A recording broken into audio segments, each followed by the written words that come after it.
fear of rejection based off what other people presumed you to be, then more than likely you felt the need to act a certain way or carry yourself a certain way in order for you to fit in.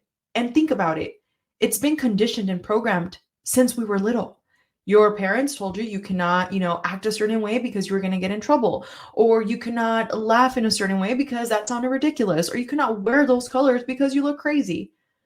Those are all things that they have taught you or you've learned through social media or through external influences that have made you have this fear of rejection.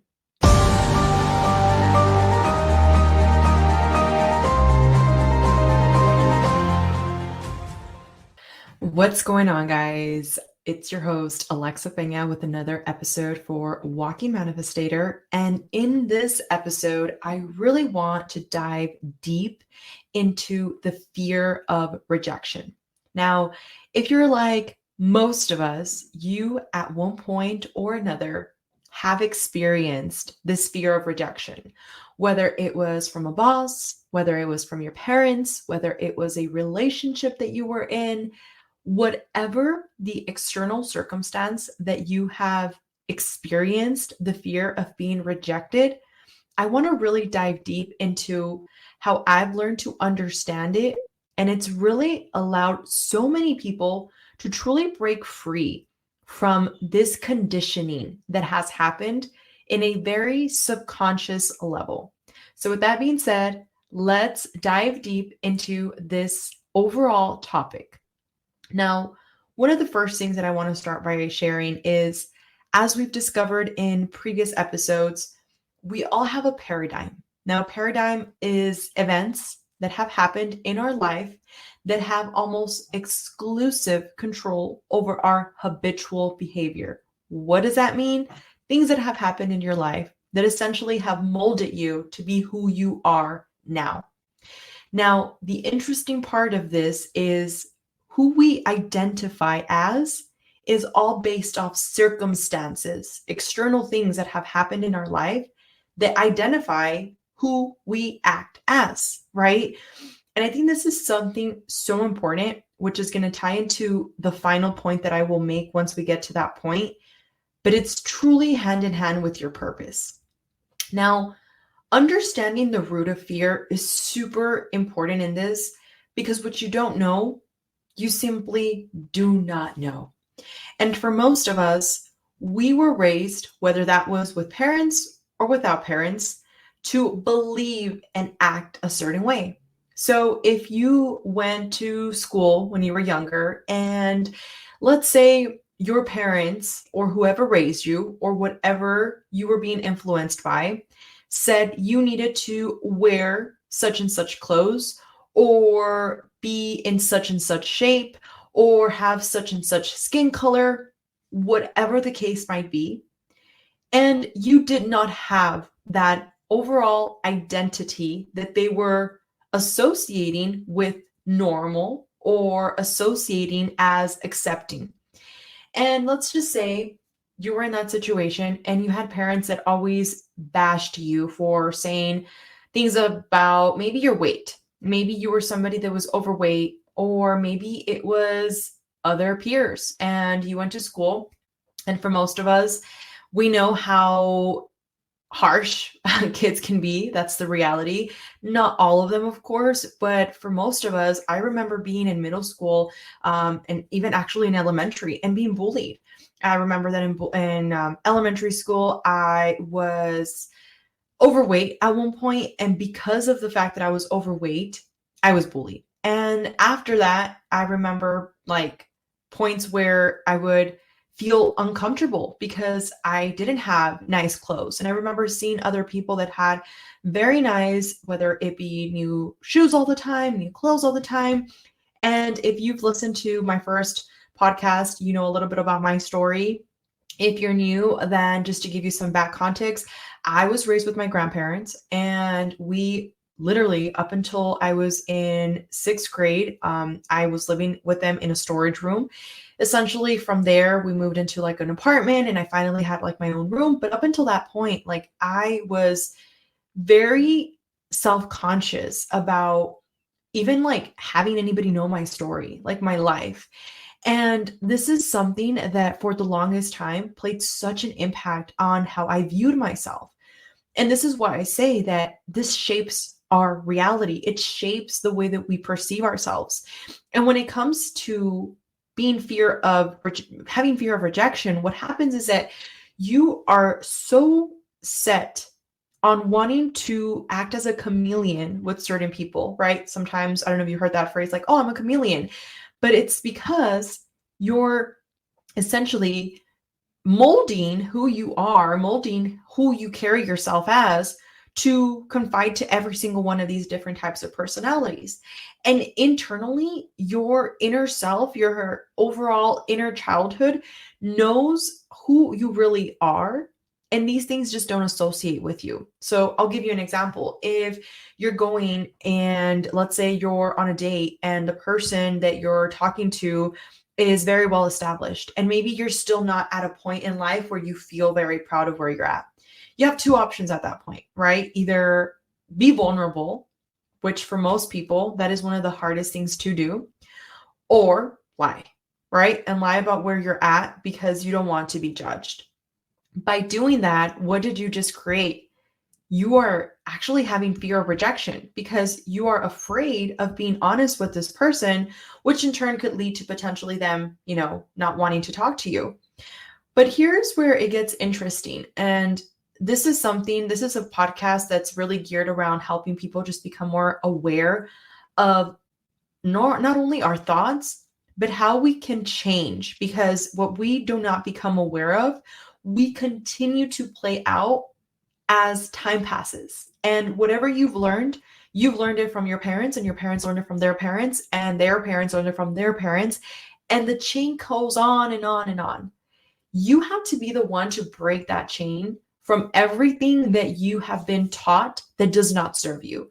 So when you're in that situation, there's something very important to realize, which is if this person cannot accept me for who I am and who I envision myself to be, is this really my type of person? You see, there's a lot of people that now that I have established things in my life, they want to talk to me sometimes because I, number one, don't want to hang out with certain people that just want to be Debbie Downers or, talk bad about other people. I've kind of like, all right, you be in your corner, I be in my corner. I wish you the best, but I don't want to associate with you. And that can actually put you in a state where you know who you want around you versus you being that person that molds to everybody just to be that person that fits in. And I tell my son this all the time, like there's a beauty in being unique. And you see, they never taught me that growing up. Like for me, it was like fit in, do what you have to, go to school so that you can get a good job and so that you can eventually, work for somebody and have money and work until you're 65 and basically get Social Security. Now we know that is a rat race because for most of us, if you're aware of, that Social Security by the time whenever you're listening to this, but for most of us, if you're like in your 20s, 30s, you're not going to have that ability. And now you have a conscious awareness around the fact that you are maybe setting some money aside, doing whatever it might be to be proactive about this. But my point here is that when it came down to how we were raised, your parents have their identity based off how they were raised. And if you do not become aware of how much of an impact that has truly played in who you are, who you identify as, you're always going to continue to be that person. And you see, the thing with that is that if you have kids, you're going to teach them the same thing subconsciously, because it's not like you're wanting them to learn these behaviors, but kids learn what they see, not what you tell them. So it's the same thing for you. Maybe you're saying like, no, well, they didn't, tell me these things, but you learned them in one way or another. So when we're in a state of becoming aware of what is it that shaped us, this is going to allow us to truly break free from that idea of wanting to normalize to fit in with anybody.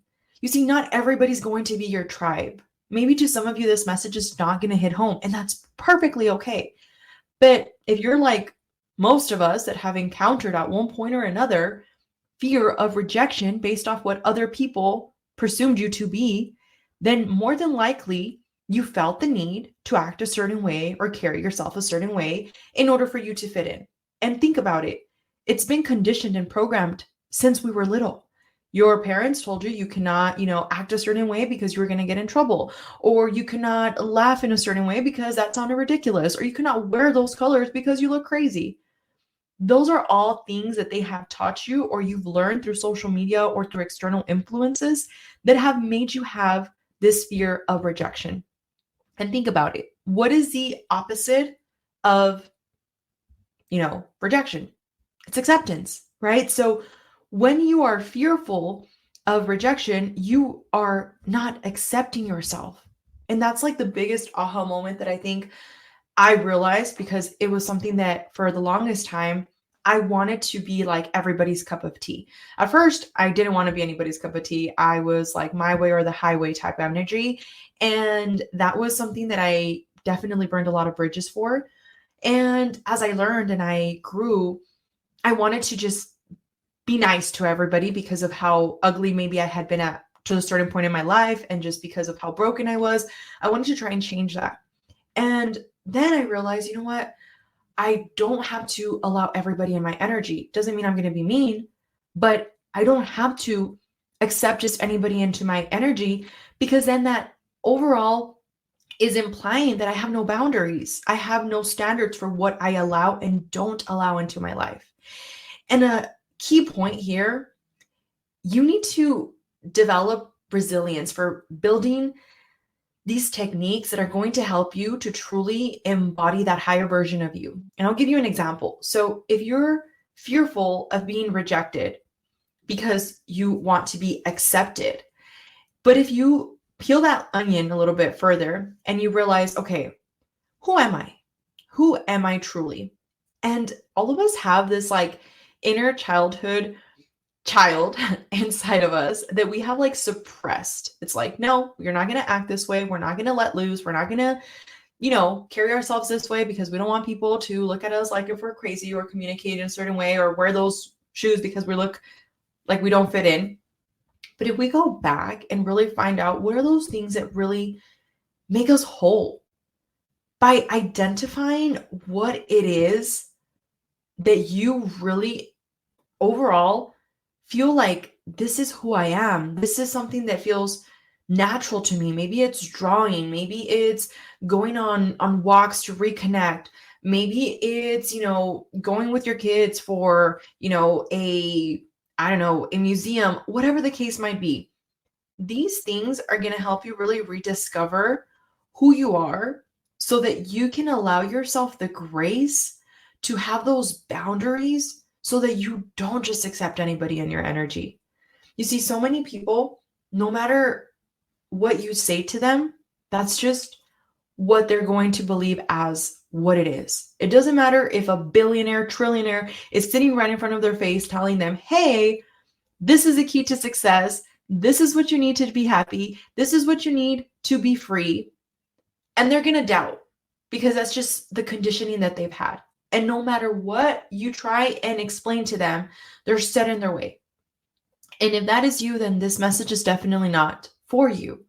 However, if it's not you and you're in a situation where you're like, you know what?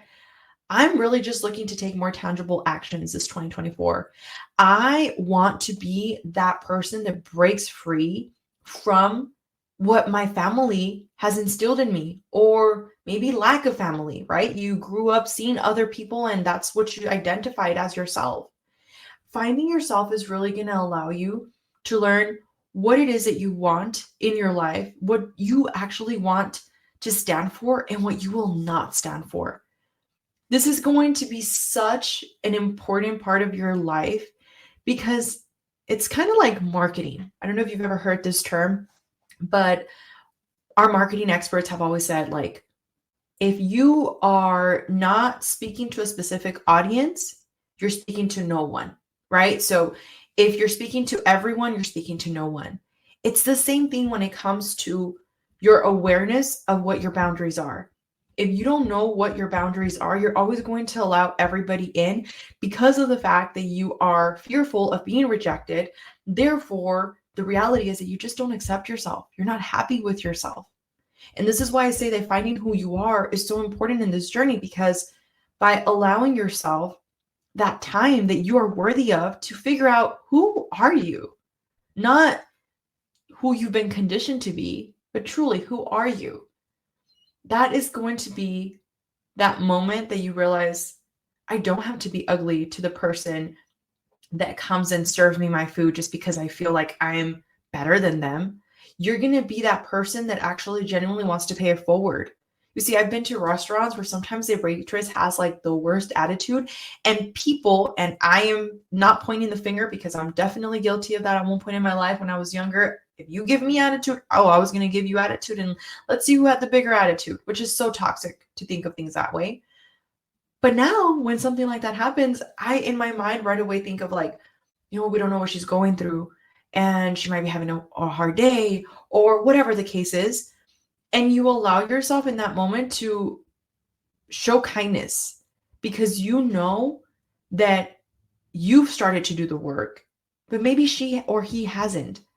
And therefore, they're living in this state of lack. They're living in this state of resentment toward the world. They're living in this state of overall unhappiness. And you see, when you start doing like internal work, like actual a self-development journey, you're never done. This is like an ongoing process. This is like forever. But it's a beautiful thing because you're always growing. And the one thing that I can hear from somebody that will always make me feel just happy is that you're nothing like the person I used to know. Because honestly, I'm not the person that I was last week. This week alone, I've learned new things that I'm like, wow, this is very inspiring. I was at this local tea shop that I like to go today, and a person sat next to me, and that person was with their family. It was a guy, a girl, and their little one. Maybe his son was probably about like 7 years old, around the same age of my son. And this person, you could see, was going through a very bad day.